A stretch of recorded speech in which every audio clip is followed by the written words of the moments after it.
What if we nuked a volcano from the inside? At first, it sounds like a scene ripped from some blockbuster disaster movie, a desperate bid to save mankind from a volcanic threat. But what if this weren't fiction?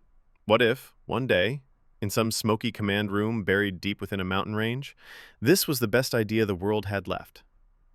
What if someone really tried to end an imminent eruption by planting a nuclear charge deep within the molten heart of the Earth? The volcano in question was called Mount Cairo, a looming beast rising from a sparsely populated island in the Pacific. It had been grumbling for months, sending plumes of sulfur and black ash into the skies. Seismologists warned of an imminent cataclysm. The last big eruption of this beast, centuries ago, buried forests and reshaped the coastline. This one would be far, far worse. The authorities acted quickly. They evacuated tens of thousands from nearby villages, and ships lined the harbor. But millions lived within range of its potential fallout zone. The clock was ticking, and no one could stop it, except for one desperate, dangerous idea buried deep in the heart of a classified government project. Project Firestorm was born in that moment of crisis. The idea was simple, at least in theory: drill deep into the volcano, plant a nuclear charge, and detonate it.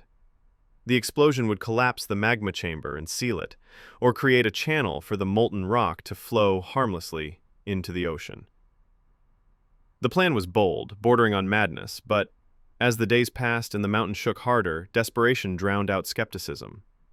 The drilling began. Crews worked night and day, carving a long, narrow shaft down the flank of the beast.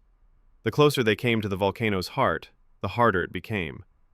The ground shook violently, burning steam hissed from every fissure, and equipment failed one piece at a time. The men and women working deep within the earth felt as if the volcano itself was warning them to turn back. Yet the drill pressed on until it finally broke through to the calculated depth, and the charge was lowered, armed, and sealed. At midnight, as a faint red glow shimmered across the crater rim, the order was given. The detonation shook the planet.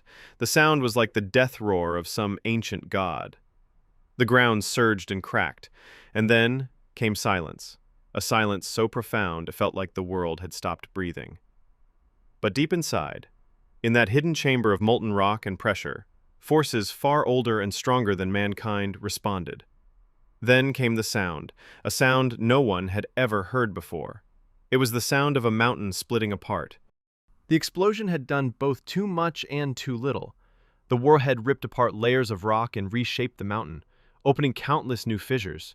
The pressure inside the magma chamber surged wildly as fresh pathways opened to the surface. The result was an eruption so massive it reshaped the island itself. The volcano exploded with a force 10 times that of Krakatoa, tearing apart forests, burying valleys, and launching a column of ash and molten debris into the stratosphere. The shockwave stripped forests for hundreds of miles. The oceans recoiled from the shore. The sky turned black and crimson as volcanic aerosols blotted out the sun. What was meant to save mankind had plunged it into a global crisis. The eruption cooled the planet for years, triggering a volcanic winter. Crops failed across continents, the seas cooled, weather patterns twisted beyond recognition. Humanity learned too late that trying to harness the deep, ancient forces of the earth came with a cost too steep for even the boldest among us to bear. In the years that followed, as people rebuilt from the ashes, as farms gave way to ice and then to slow spring, as civilizations adjusted to a world reshaped by catastrophe, one lesson became clear. The planet is not ours to command. It is older, deeper, and far more powerful than any weapon we can imagine. Its heart burns far too deep for mankind to ever truly control. What if we nuked a volcano from the inside? We now have the answer. The planet would survive. The volcano would evolve. The world would adapt. But the scar we left upon the earth would remain, a monument to the hubris of a species that tried to claim dominion over a force as timeless and unimaginable as the planet itself.